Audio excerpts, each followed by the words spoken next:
Hi there. In this little routine, we're going to stay standing up and do some exercises to work on our balance.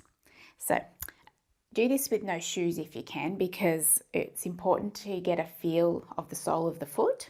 It can make a really big difference to when we start working on these balance exercises.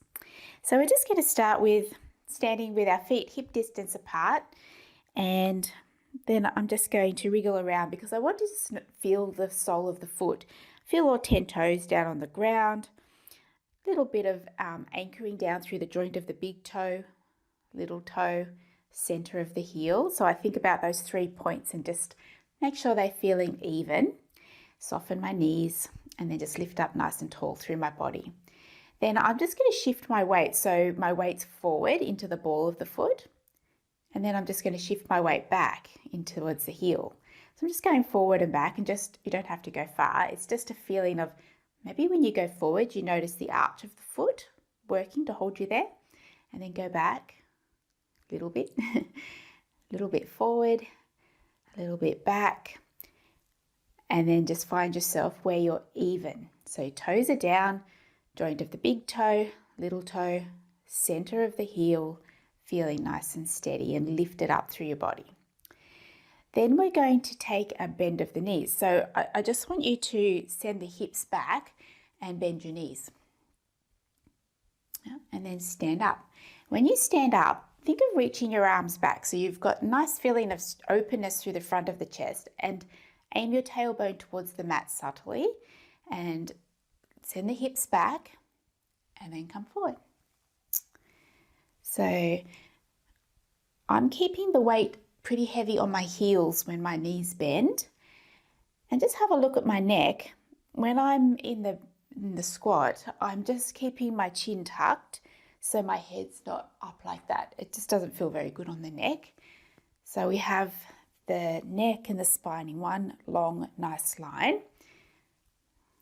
And when I reach back, I always have to just tuck the tailbone slightly so I don't go into a big arch in my back. So of course this is so good for your ankles, knees, hips, and your back muscles as you stand up. Open the chest, feel the shoulder blades slide down your back.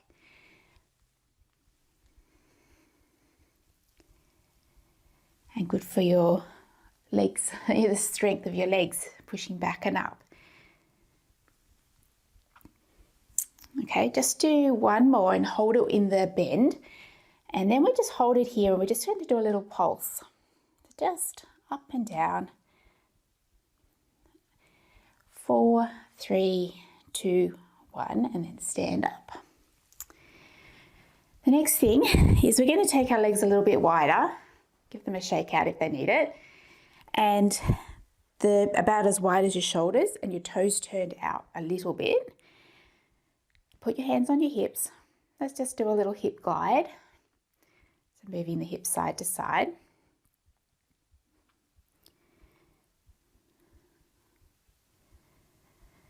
And then find yourself even. And then the same thing. So you're going to bend your knees, send your bottom back, and then stand up. So feel like there's a broadness at the back when you go into your squat. So as you squat down, this feels a little bit like the sit bones are broadening. And then when you stand up, like the sit bones or your bottom bones draw together. But you don't need to clench or anything. It's just a feeling of strength.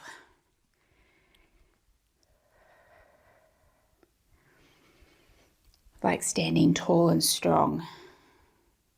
I breathe in when I go down, breathe out to come back up. Keep the weight into your heels and just go down as much as feels comfy for your knees.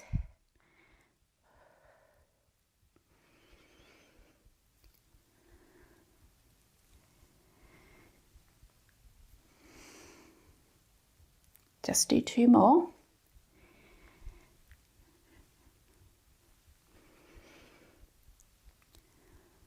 Good. Then I'm going to come over to my wall, and it's good if you hold on to either a chair or up against the wall as well.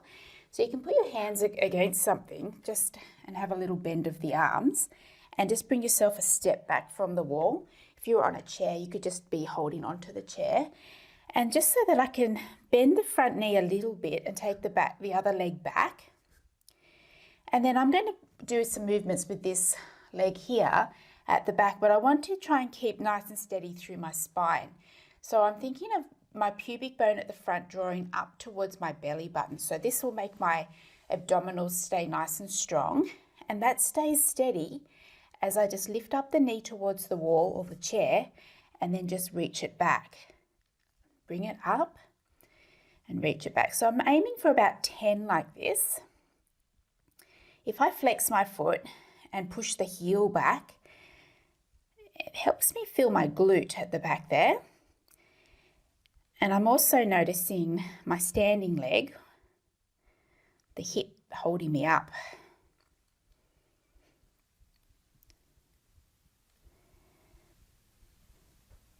And I think we just have 2 more. Back and down, standing up. Just realign for a moment. If your leg's a little shaken, we switch over to the other side. So hands on the wall or a chair. The leg you're going to be standing on that's got your weight, just bend the knee slightly. You don't need to have a straight locked leg there, and then tap the other leg back. The other thing I do is just think of pointing your hips towards the wall so you're not twisted. Just bring the knee up and then just flex the foot and reach the heel back. If I'm not careful, and you're probably the same, when you reach the foot back, it's easy to arch the back. But let's just try and keep really steady so we can really work that glute. That means feeling like the pubic bone, at the front here, is drawing up to your belly button. Especially when you kick the leg back. So if you're feeling the back of the leg and the glute, I'd say you'll be doing it right. This standing leg, the hip starts to feel a bit warm there. Really important for our balance is good strong hips. I forgot to count. I think we're about even. It feels about right. Maybe 1 more for good luck. And then put that foot back and down. Okay, good. Let's see now with our feet hip distance apart. We're going to move through the sole of our foot. So we're just going to peel the heel off so you're up on the toes of one foot and then roll back through and then the other side. So I'm just rolling through the foot, rolling back. So look down, see how it feels to roll, folding the toes. And of course you're shifting your weight to one side and then to the other as you do this. So be aware of that too. And then you can start to float one foot just off as you still continue to roll through toe to heel, heel to toe. And you're just shifting your weight so your leg can come off. And then as you keep going, start lifting the knee a little higher. I find if you have your feet too far apart, it's a little trickier. So bring them in. And then you can add the opposite arm, a bit like you're running. So now you've had a look at your feet, your eyes will look straight up. So you're up nice and tall, bringing the knee up to be level with your hip. And then we're going to lift up and hold the next one for a little moment. And then lift up and hold. And back, lift and hold. And back, lift and hold, and back. Good. Now, hip distance apart with your feet. I want you to really anchor down the joint of the big toe. Really press the big toe down. Feel the pad of each toe down on the ground. Have a little feeling that the arch of the foot, notice your arch of the foot lifting up off the ground. Soften your knees. And feel like the arch of the foot then translates to a bit of a feeling of lift up through your ankle, your knee, up through the thighs, even right up through your whole body. So you're nice and tall, but it's started from your feet. Then what we're going to do, keeping that feeling of pressing the big toe down, we're going to just very gently lift up onto our toes. So lift the heels and then slowly put them back down with control. Again, plant your big toe joint down, spread out your toes and a little lift and back and down. Keep going.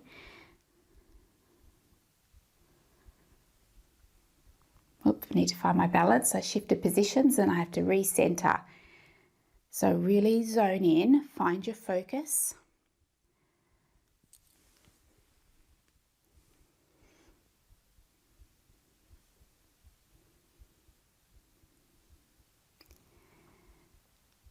Replant your toes down, floating up.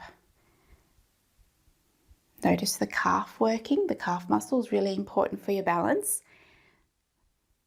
And think about the inner seam of your leg, from the joint of the big toe, the arch of the foot, up through the inner part of the calf, inner thighs, up through your center. And one more. Nice and steady. Good. Then we're going to bend our knees, but keeping our back upright. Float the heels here. Good. And then pop the heels back down. Stay with bent knees and just keep going up and down. Maybe a little more intense on the calf muscle.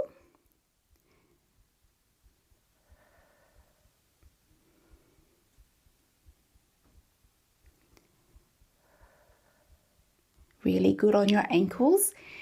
We need to keep that mobility through our ankle for our balance.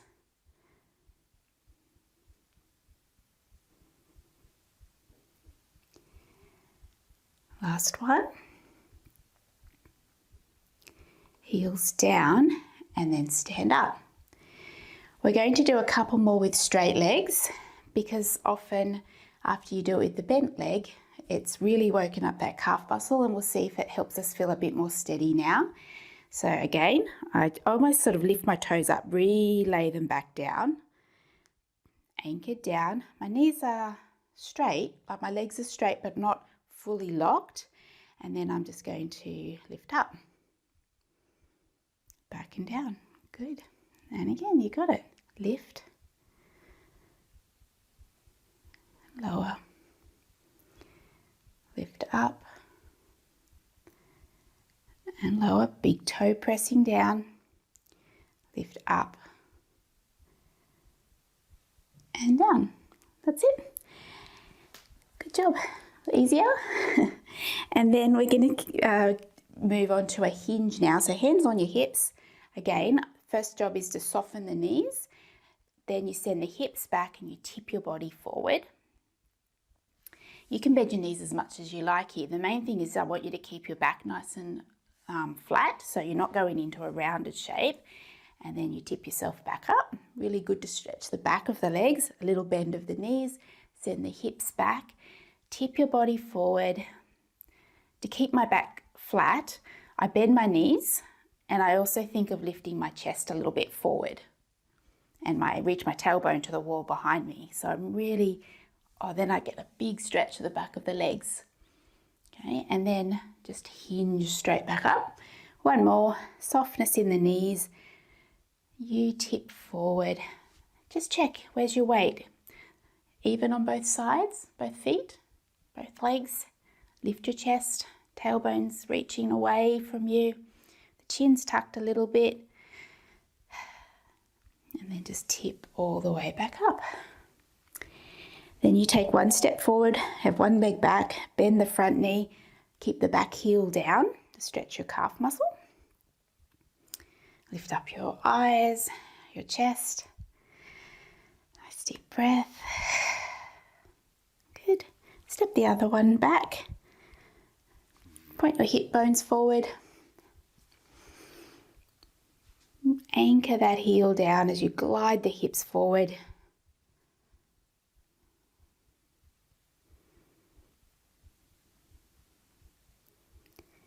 and then step together.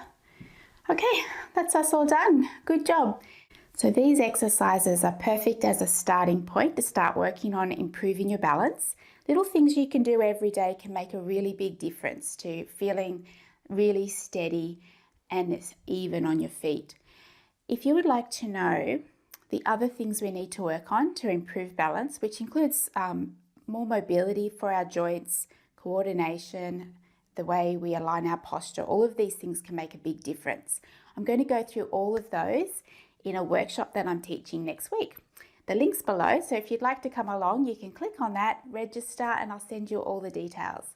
So I'm looking forward to going through that with you then.